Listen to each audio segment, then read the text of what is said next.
Glórias ao Senhor.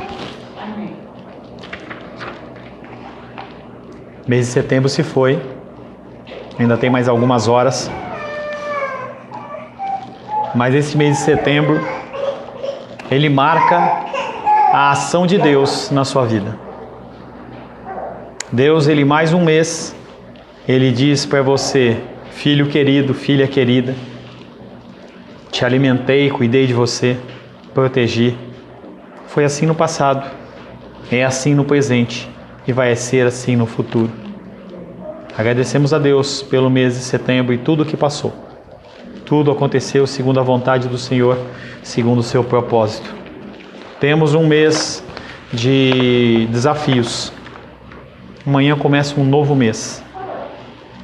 Sem nenhum misticismo, nós temos que entender que o dia de amanhã será apenas a continuação de mais esse dia. Vai ser a continuação do cuidado de Deus. Alguns olham para o mês de agosto e falam: é o mês do cachorro louco, como se alguma coisa mágica ocorresse e de um mês para o outro a situação ou o poderio de Deus pudesse ser alterado, e não pode. Nós reconhecemos a ação de Deus nesse mês de setembro, clamamos a Deus pela sua proteção sobre nós nesse mês de outubro. Mas tenha na tua mente que a fidelidade dele não mudou, não aumentou, não diminuiu. O cuidado dele não aumentou nem diminuiu, o amor dele não aumentou nem diminuiu, porque ele é o mesmo. Quando ele te tocou, ele te resgatou, ele é o mesmo. Quando você passar por luta e dificuldade, ele é o mesmo. Ele continua sendo fiel, ele continua estando presente na sua vida. Mesmo que você não consiga enxergar, mesmo que você não consiga ver, ele está presente ao seu lado. Nos momentos de maior luta e dificuldade que você passou, enfermidades, desprezo, rejeição, momentos de hospital, momentos de perda familiar, em que um ente querido faleceu, um ente querido que era muito próximo a nós. Mesmo nesses momentos, o Senhor, ele estava ao seu lado. E nós temos que entender isso. Nós temos que reconhecer a pessoa de Deus em todos esses momentos. Porque senão fica parecendo que em algum momento Deus, ele cochilou e nós ficamos abandonados, e nós não ficamos abandonados. Nada acontece na minha vida, nada acontece na sua vida sem que o Senhor esteja no controle. Isso é um grande privilégio. Se hoje você morrer, você tem que entender que você fecha os olhos aqui e você vai abrir os olhos de cara com o nosso Senhor Jesus. E Ele vai olhar para você e falar assim: dá um abraço. Você vai poder sentir o cheiro de mirra ou o cheiro de um perfume gostoso, e aquele abraço, ele vai durar algumas eternidades e você não vai cansar. Isso ele tem para todos nós, e isso é um privilégio que nós temos. Mas, todavia, entretanto, e outras conjunções, preposições e advérbios que você queira colocar, há um mas. Essa vida é uma vida de dor e sofrimento. Essa vida, ela é marcada por momentos de tranquilidade. Há momentos que parece como nesse clima, né? A gente viu um clima gostoso. Eu estava ali fora e aí eu vi aquela brisa passando, batia nas minhas costas. Falei: que gostoso. Sendo que 3 horas da tarde eu estava dando uma descansadinha, o quarto estava aquele calor. Há momentos de calor, há momentos de frescor, em todos Ele está conosco. Mas na semana passada nós trabalhamos sobre o tema: o prazer de morrer em Cristo. Nós podemos morrer para as nossas vontades em Cristo, e isso é agradável a Deus. Deus, ele não quer que você vire um monge, que você vire uma freira, que você não se alegre com os prazeres da vida. Ele não quer que você deixe de passear, de viajar, de ter momentos de alegria com seus familiares. Ele não pede isso. Ele só pede que você esteja pronto a colocar Ele em primeiro lugar. E foi o resumo da palavra da semana passada. Os conceitos de prazer na ótica humana são bem diferentes dos conceitos na ótica divina. Nós não podemos querer olhar para situações espirituais com olhos naturais, porque nós não conseguiremos ver Deus. Salmos 84:10 fala que um dia nos teus átrios vale mais do que 1000. Prefiro estar à porta do meu Deus a permanecer nas tendas da perversidade. Um versículo como esse, ele dá um verdadeiro nó na mente das pessoas. Porque as pessoas elas querem o prazer hoje, agora, imediato, carnal. E o Senhor ele fala que não é aqui, é lá nos céus. Ele fala que é na presença dEle. E quando você entende um versículo como esse, você entende que é melhor, é mais importante você investir na sua vida espiritual do que na sua vida natural. E aí é fácil morrer em Cristo. Aí é fácil você se abdicar de um desejo, de um prazer seu, em prol desta recompensa maior ou em prol deste prazer maior. Antigamente se associava a membresia de uma igreja com pessoas ignorantes, com pessoas sem recursos. Talvez a Dinha na infância tenha vivido esse tempo, em que as pessoas olhavam para os crentes como pessoas ignorantes, como pessoas que não tinham mais nenhuma opção de lazer. Então as pessoas iam para a igreja.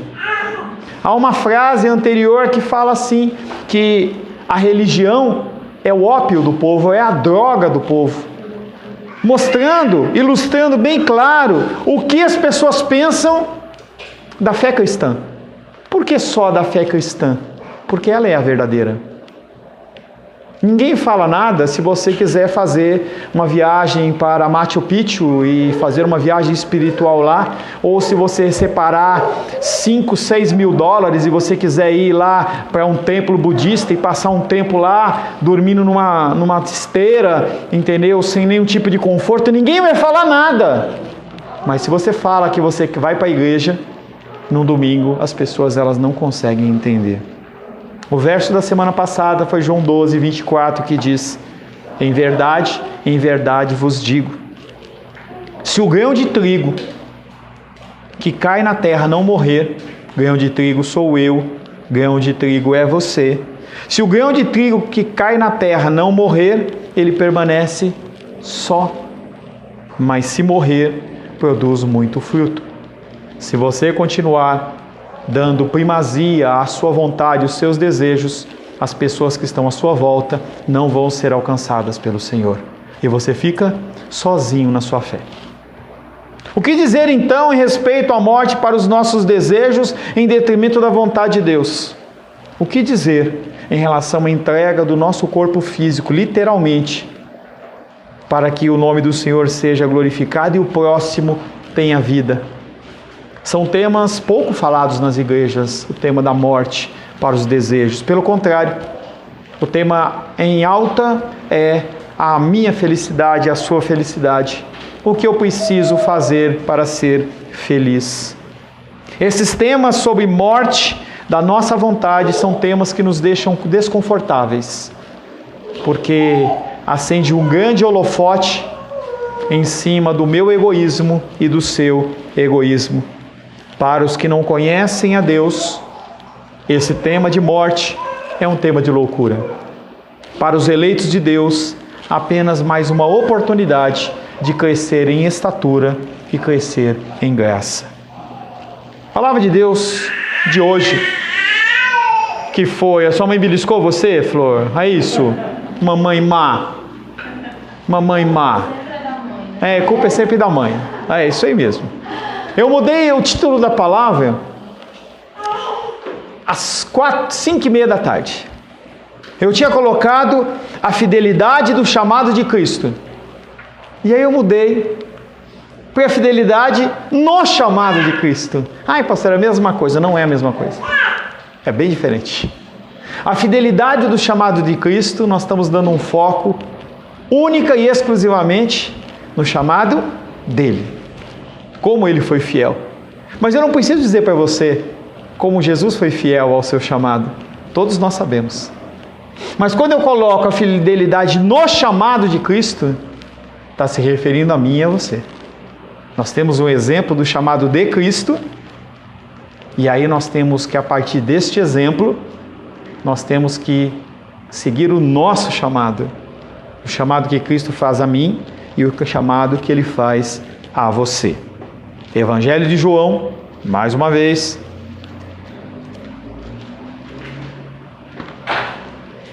Antes que você me pergunte, ou que você sinta o desejo no coração, a Bíblia do pastor, ela tem todos os livros da Bíblia. Tá? Tem Gênesis, tem Mateus, tem Apocalipse, tem Jó, tem. Não é só João. Eu não ganhei aqueles evangelhos lá do... Como é que chama aquele pessoal do estado... Hã? Não, mas tem quando tem um grupo de pessoas cristãos que ele deixa lá no Gideões. Não é, a minha Bíblia não é dos Gideões que só tem João, não. Nós já estamos no metade do capítulo 12 de João. Se Deus assim o permitir, nós vamos trabalhar todo esse evangelho de João. E o que vai acontecer é que você vai entender a mente de Cristo através de João. Não numa história fragmentada, mas dentro de uma história sequencial, em que quando você ouvir falar de um texto de João, você vai fazer relação com outros textos. Não vai ficar uma coisa vaga, vai ser uma coisa importante para você. Evangelho de João, capítulo 12. Nós vamos ler do verso 25 em diante. Evangelho de João, capítulo 12, versos 25 em diante. Aleluia! Evangelho de João, capítulo 12, versos 25 em diante. Assim diz a palavra de Deus. Quem ama a sua vida, perde-a.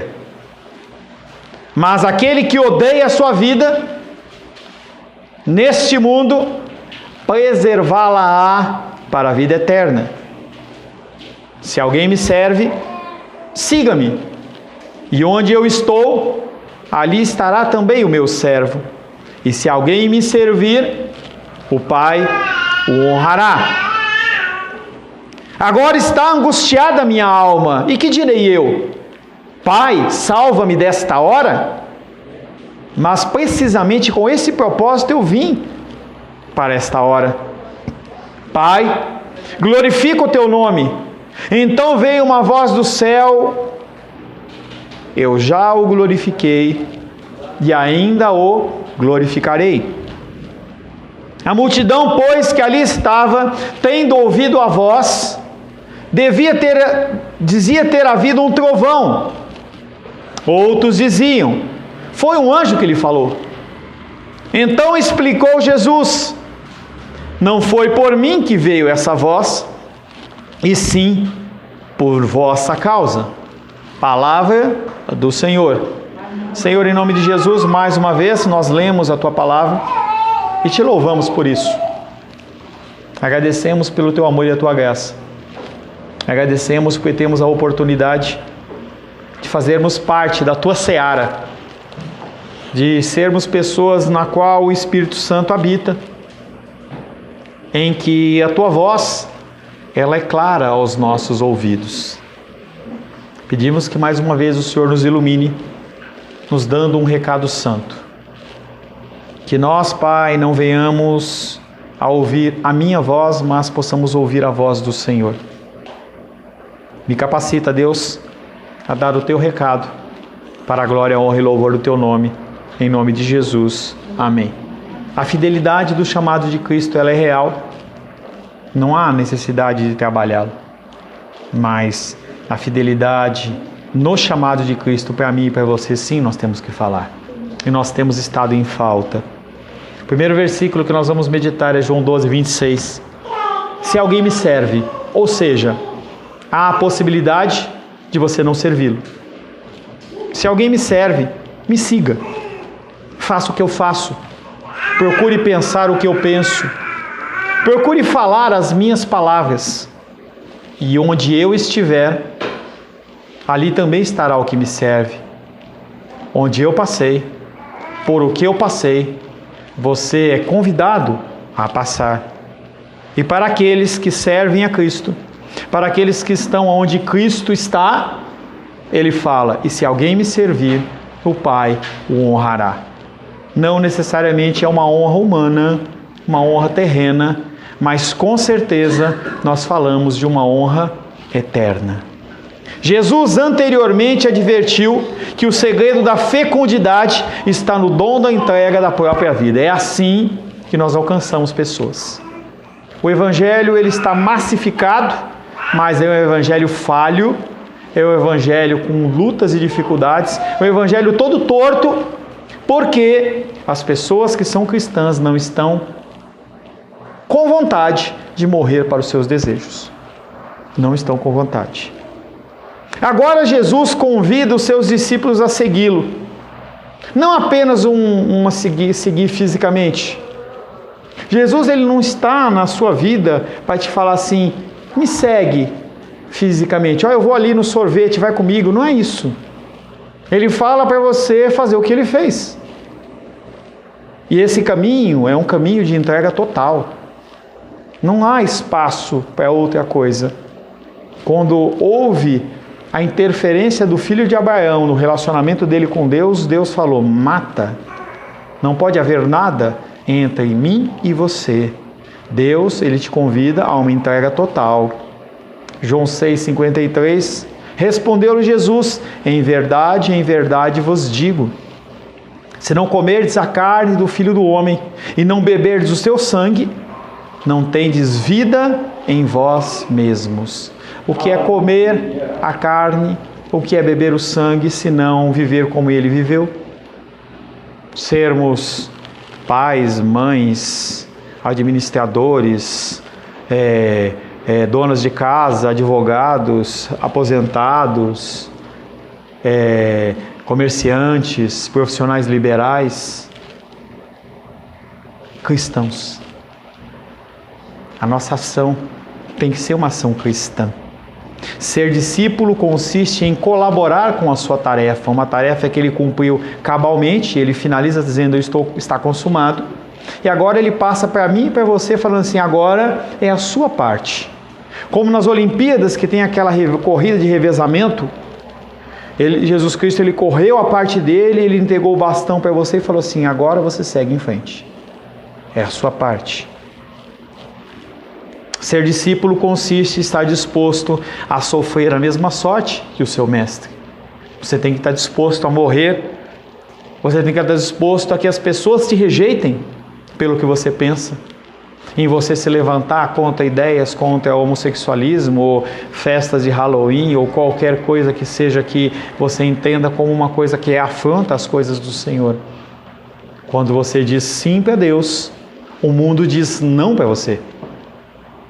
Quando você diz sim, o mundo fala não para você.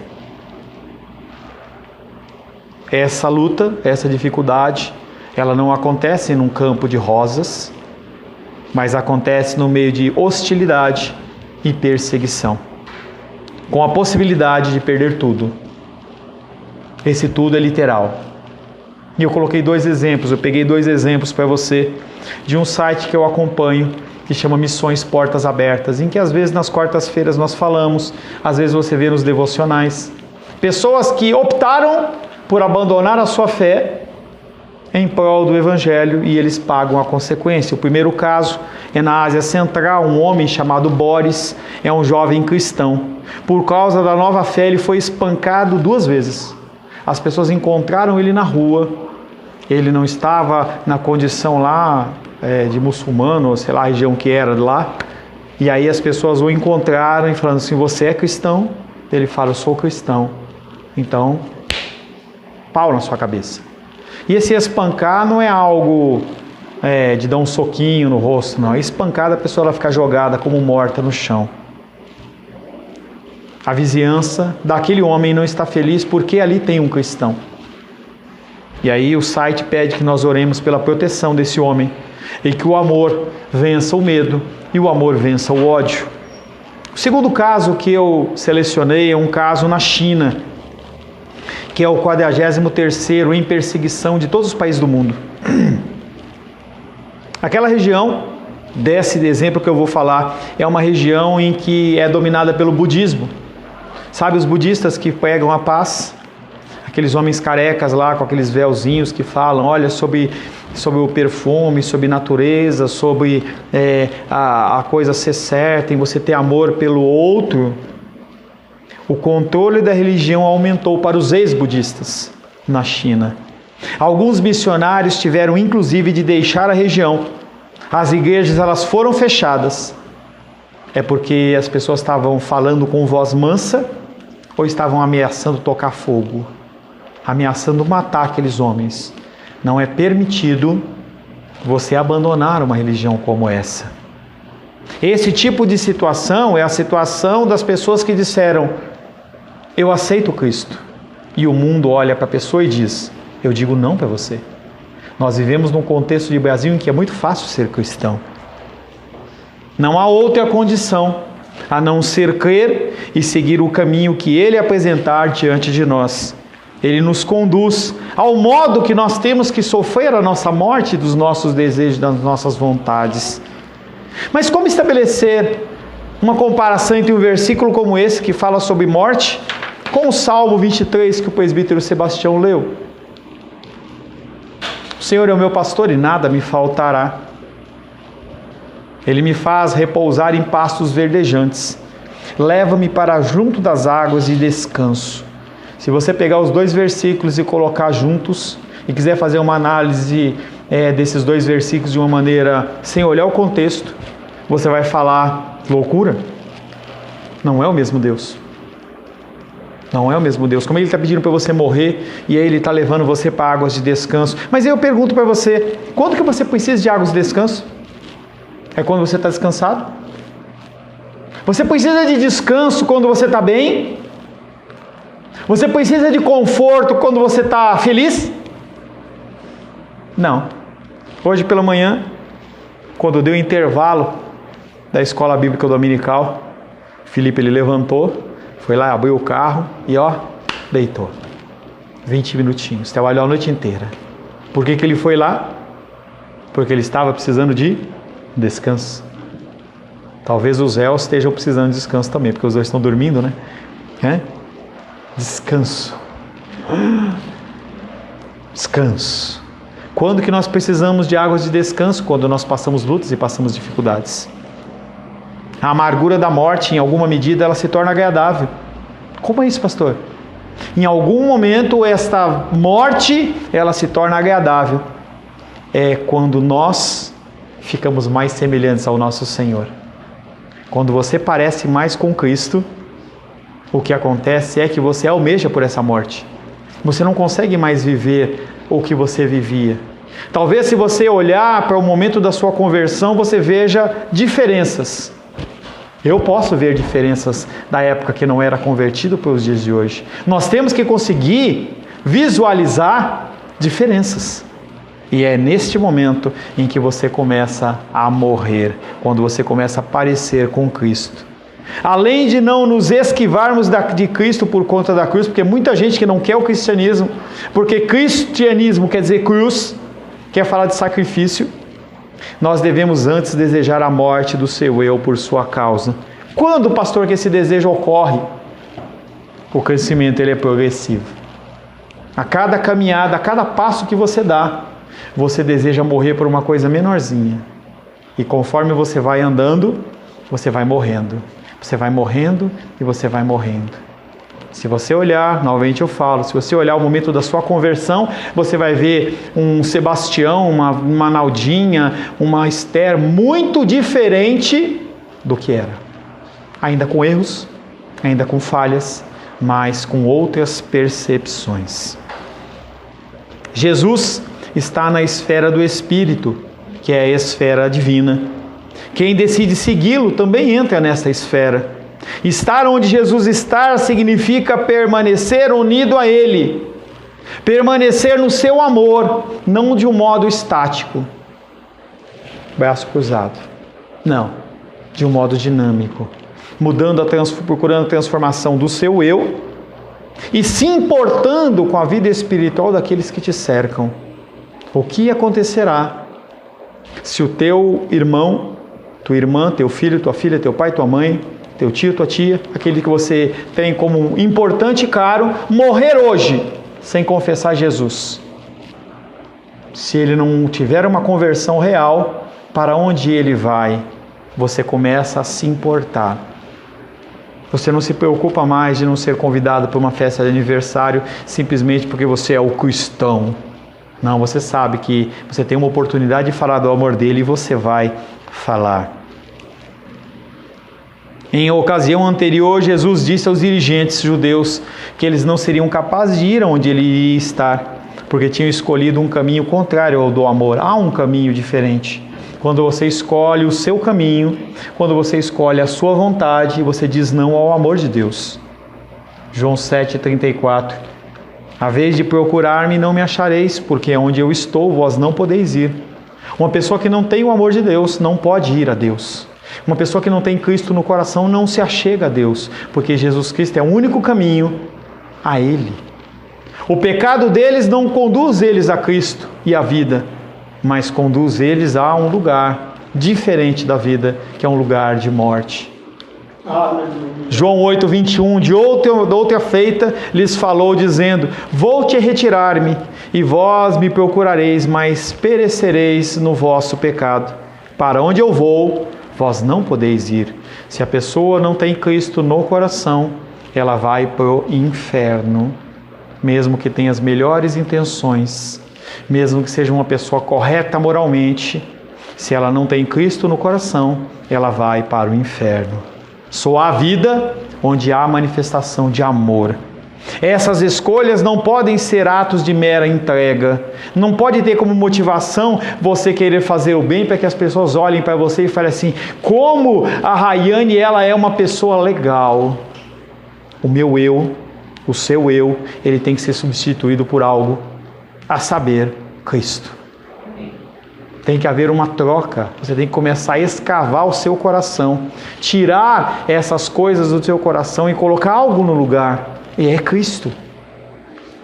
João 12:27. Agora a minha alma está angustiada. Que mudança de discurso. Jesus está convocando os homens para morrer, mas agora está angustiada a minha alma. Que direi? Pai, salva-me desta hora? Não, pois é precisamente para esta hora que eu vim. Essa declaração, a princípio, parece totalmente diferente do que nós estamos falando. Cadê aquele Jesus que fala assim: morre em meu nome que vale a pena? Jesus havia exibido uma extraordinária ousadia em exortar os seus discípulos não só a enfrentarem a morte, mas dizer perante a morte: aleluia! Estou morrendo, glória a Deus. Estou doente, aleluia. E agora Jesus Cristo, ele vem e confessa que ele está angustiado. Essa passagem não tem nada de errado. Ela continua em harmonia com o resto das Escrituras. Pelo contrário, um texto como esse, ele é muito útil para a minha vida, porque nós podemos contextualizar e entender que Jesus Cristo, ele tinha emoções. Não é emoções do Roberto Carlos. São emoções. Ele era passível do que acontecia à sua volta. Ele não era um robô.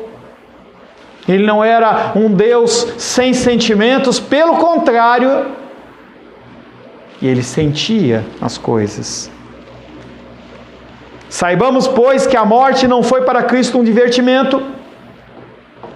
A morte não foi para Cristo algo que, eu vou logo lá resolver isso aí e daqui a pouco eu volto. Não. A morte para Cristo mostrou a Ele, impingiu a Ele severos tormentos por minha causa e por sua causa. O que Cristo sofreu na cruz do Calvário, na paixão antes da cruz do Calvário, Ele fez por você. porque ele sabia que você não iria suportar demonstração de amor. Essa oração que ele faz é uma oração semelhante do que ele faz lá no jardim do Getsêmani. Lucas 22, 41 e 42. Ele, por sua vez, se afastou um tiro de pedra e de joelhos orava dizendo: Pai, se queres, passa de mim este cálice. Contudo, não se faça a minha vontade, e sim a tua. A oração é a mesma. Cristo, lá no Monte do Getsêmani, ele está expressando toda a angústia do que ele iria passar. Mas ele não está dizendo não ao chamado dele. Ele só está apresentando que ele sente dor. E isso é muito importante para você. Quando alguém perguntar para você como você está e você não estiver bem, fala: eu não estou bem. Eu estou triste. Eu estou tite. Estou tite. Não, triste. Estou triste. Entendeu? Fale a Deus. Fale para as pessoas: eu preciso de ajuda. Eu estou com o meu coração abalado. Nós não temos que manter essa capa de religiosidade que existe dentro das igrejas cristãs evangélicas, que você não pode dizer que você está mal, porque senão você é fraco. Não, o próprio Jesus fez. Se ele fez, nós podemos fazer também. Cristo estava vestido não só com a minha carne e a sua carne, mas ele também estava vestido das minhas emoções e das suas emoções. Cristo é o exemplo. Cristo é o padrão. Cristo é o caminho. João 12, 28. E aí ele finaliza esse texto falando, ele fala: Pai, eu vim para o seu tempo. Aí ele fala: Pai, glorifica o teu nome. Então uma voz veio do céu e disse: eu já o glorifiquei, e de novo o glorificarei. E você tem que entender o que foi falado nesse João 12, 28, depois desse João 12, 27. Com essas palavras, Jesus testifica que prefere a glória do Pai à glória dada para os homens. E, inclusive, desconsidera a sua própria vida. Quando ele fala: glorifica o teu nome, ele está falando assim: eu estou pronto para morrer. Pode me matar. Pode executar toda a sua ira que você ia executar sobre o irmão Cláudio, sobre o pastor Paulo. Toda a ira você pode jogar nas minhas costas. Pai, glorifica o teu nome. Eu estou pronto a morrer. A verdadeira regra para um verdadeiro cristão é que todos os nossos desejos sejam focados em buscar a glória de Deus, de tal maneira que todas as outras fiquem em segundo plano. Elas existem, mas elas estão em segundo plano. A sua viagem, ela é importante, mas ela está em segundo plano. A sua saúde é importante, mas ela está em segundo plano. A glória de Deus deve ser reputada por nós como um rico privilégio. Você não faz para conquistar nada, porque é gracioso, é de graça. É um privilégio que Deus dá. A glória de Deus é um privilégio. Isso nos leva a suportar pacientemente tudo. Conforme você se aproxima do Senhor, você começa a entender que é um privilégio e você faz isso graciosamente, como se fosse uma coisa muito gostosa, como se nesse calorzão você pegasse uma taçona de sorvete, colocasse no colo e nham, nham, nham. Diet para você diet. A glória de Deus deve ser reputada como um rico privilégio. A resposta do Pai é como se Ele quisesse dizer: eu vou concluir, Cristo, meu filho, eu vou concluir o que eu comecei. Não tem nenhuma obra que eu começo que eu não acabo. A obra Bené vai ser acabada. A obra Shirley também vai ser acabada.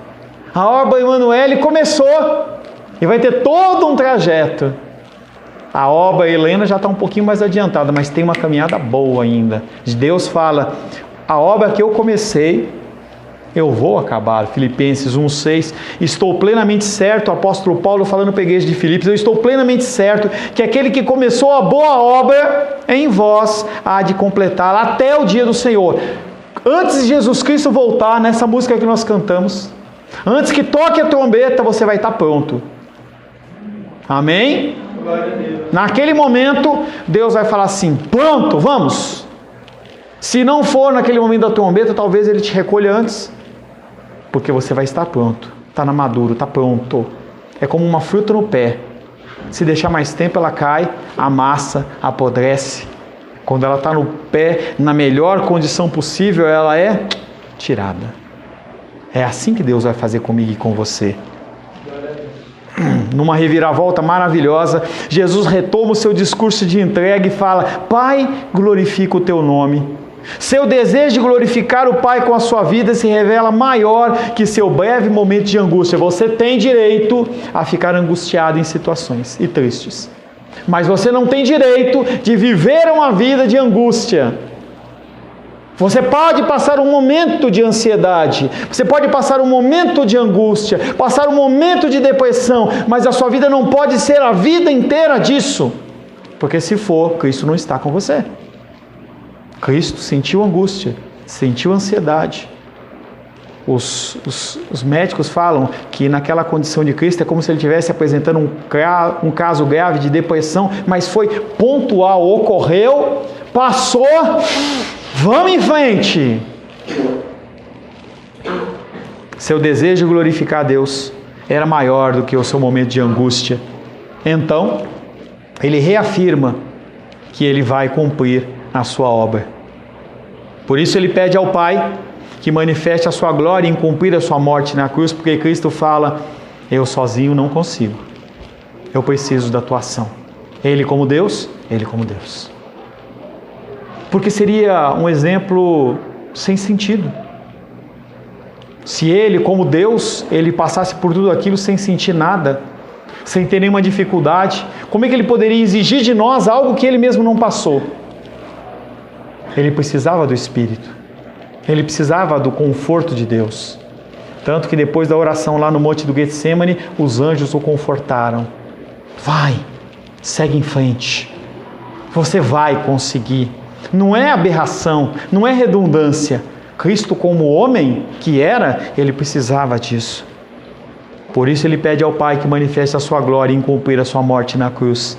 A descida do Espírito Santo no seu batismo foi para Jesus a manifestação da glória e amor do Pai, constituindo como o Filho de Deus.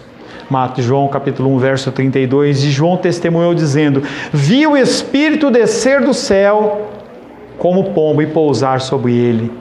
Naquele momento o Espírito Santo veio habitar no Senhor. Mateus 3,17. E eis uma voz dos céus que dizia: este é o meu Filho amado, em quem me comprazo, em quem tenho prazer, em quem me alegro. Mas a voz que nós vamos falar no versículo 29, ela não vai se dirigir a Jesus, mas ao povo. E promete uma manifestação da glória e amor para todos os que crerem em Jesus. A promessa é para todos. Se você crer em Jesus, você vai receber esta recompensa. Na antiga aliança era diferente. Deus, ele falava apenas através de um mediador, apenas através de uma pessoa, apenas através de Moisés. E o povo tinha que ficar a uma distância. E se aproximasse, havia uma pena, e a pena era morte. Na nova aliança, Jesus Cristo ele vem rasgar o véu e possibilitar que todo aquele que nele crê tenha livre acesso ao Pai. Por isso que você precisa de Cristo. Por isso que Cristo ele é o canal para você chegar a Jesus. João 12, 29. A multidão que estava ouvindo esta voz dizia: foi um trovão. Outros diziam: um anjo falou com ele. Não foi Deus, não. Blasfêmia. Foi um trovão. Eu entendi errado. Não, acho que foi um anjo. É realmente triste que a multidão ali reunida não tivesse sido sensibilizada pela voz de Deus. Imagina, nós estamos em silêncio e a voz de Deus entra aqui e fala assim: Naldinha! Assustou, hein? Assusta e fica com o olho, ouvido aberto. O que Deus está falando comigo? Provavelmente, pelo conhecimento da Naldinha, ela ia falar assim: fala, Deus, estou te escutando. Aquela multidão não fez isso. Naldinha, por favor. É realmente triste que a multidão ali reunida não tivesse sido sensibilizada por tão maravilhoso milagre. Alguns são tão insensíveis que ouvem como que sons confusos aquilo que Deus pronuncia claramente. Deus fala comigo, Deus fala com você, e muitas vezes você não tem reconhecido a voz dele. Outros menos insensíveis, mas mesmo assim eliminam de certa forma a majestade do Senhor, colocando aquela voz como a voz de um anjo, de um ser criado. Em nada essa situação é diferente dos dias de hoje, infelizmente. Pois Deus fala através do Evangelho, com suficiente clareza, na qual também se exibe o poder e a energia do Espírito Santo, os quais serviram para abalar céus e terra. Contudo, muitos deixam se afetar numa medida tão pequena, estão com o espírito tão fechado, o coração tão endurecido, que para eles a palavra que veio de um homem. Eu falo coisas de mim, mas eu falo coisas de Deus. E você tem que estar esperto. Quando eu falar algo que é de Deus, pega, guarda e aplica na sua vida. O procedimento do cristão é esse: ouve tudo, retém o que é bom. Não o bom do meu desejo, o bom do que vem de Deus, mesmo que seja dolorido. Abra Isaías capítulo 6. Um dos textos que eu mais gosto na Bíblia. O chamado de Isaías para o ministério.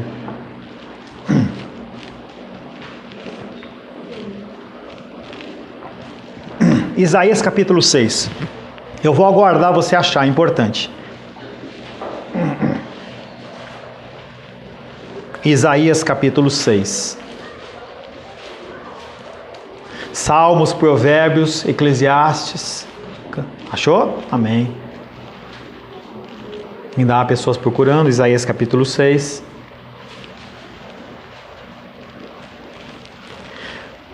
Assim diz a palavra de Deus. Isaías capítulo 6, verso 1. No ano da morte do rei Uzias, eu vi o Senhor assentado sobre um alto e sublime trono, e as abas das suas vestes enchiam o templo. Serafins estavam por cima dele, cada um tinha 6 asas. Com 2 cobria o rosto, com 2 cobriam os pés, e com 2 voavam. E clamavam uns para os outros, dizendo: Santo, Santo, Santo é o Senhor dos exércitos, toda a terra está cheia da sua glória. Aleluia. Verso 4, que eu quero que você preste mais atenção. Quando houve a presença de Deus, quando foi se percebido Deus ali, o que aconteceu com as bases do limiar do templo? As bases do limiar se moveram à voz do que clamava, e a casa se encheu de fumaça. O Senhor proclamou algo ali, a voz do Senhor foi tão forte que os batentes da porta chacoalharam. E aí eu pergunto para você: como você consegue? Como eu consigo, como nós seres humanos conseguimos, perante a voz do Senhor, que é proclamada nesta igreja ou na sua leitura devocional, quando você lê, você não fica impactado, sendo que objetos inanimados, eles sacodem, eles não conseguem ficar inertes na presença do Senhor, mas eu e você conseguimos ficar. Misericórdia. Surge uma questão. Aquela voz que soou do céu, a voz de Deus, como encontrou corações endurecidos, porque a voz não era para Jesus, mas era para aqueles homens. Mas uns falaram que era um trovão e outros falaram que era um anjo. Quer dizer que essa manifestação de Deus foi em vão? Sem sentido? Certamente a resposta é não. Tem sentido, tem motivo, e tem reação para isso. A palavra de Deus nunca volta vazia. Nunca volta vazia. Só que a palavra de Deus é para a salvação, mas também é para a condenação. Talvez para aqueles homens que ouviram a voz de Deus e não deram atento, não deram preocupação, não deram importância, foi o momento em que foi declarada a condenação daqueles homens. A palavra de Deus sempre cumpre o seu propósito. O último versículo, João 12:30. Jesus respondeu. Então Jesus foi explicar para aqueles homens que achavam que a voz era um trovão, que a voz era um anjo. Jesus respondeu: essa voz não é para mim. Essa voz ressoou por sua causa. É por vocês. Se por um lado Jesus ouve a voz celestial claramente, a multidão que ali estava não a ouve assim. E aí Jesus vai explicar o que está ocorrendo. Vai falar sobre a dureza de coração deles. Era uma mensagem vinda do Pai. E aqueles homens não queriam receber. Quando a mensagem de Deus, ela vem para você, e você não dá atenção para ela, não coloca ela em prática, você age como aqueles homens. Eu acho que aquela palavra que o pastor deu era muito dura, mas é provavelmente porque a filha dele deve ter feito algo de errado. Ou talvez a esposa dele deva ter queimado o feijão, então ele estava bravo. A gente sempre acha uma desculpa. Mas se a palavra ela veio de Deus, você tem que tomá-la como uma palavra de Deus. Cristo não tinha necessidade de ser fortalecido, por isso Deus executa um milagre, como uma reprovação aos judeus, pois eles eram surdos à voz de Deus pela palavra. E aí uma coisa que talvez você não saiba, os milagres eles ocorrem, não são para os crentes, os milagres ocorrem para os não crentes. Você que foi tocado pelo Senhor, você que tem o Espírito Santo habitando dentro de você, você não precisa de milagre, você não precisa ouvir vozes, da mesma maneira que Cristo não precisava daquela voz. Ele pode falar com você de diversas formas, inclusive através da voz, mas para você, como salvo, você não há necessidade de milagres. E aqueles que são incrédulos? Sim. Aqueles que têm o coração endurecido? Sim. Aquelas pessoas precisam. Mesmo que a multidão não entendesse a voz, o próprio fato de uma voz do céu ter lhes falado deveria ter sido motivo suficiente para os alertar que algo importante estava acontecendo, em especial no campo da revelação, no campo da salvação. As cartas às 7 igrejas da Ásia têm um recado para você. Um recado que se repete pela igreja de Esmirna, Éfeso, Laodiceia, todas elas. Apocalipse 2:7. Quem tem ouvidos, ouça o que o Espírito diz à igreja. Se você tem ouvidos espirituais, ouça o que eu falo. Se você tem ouvidos espirituais, quando você fizer o seu devocional, ouça o que Deus fala.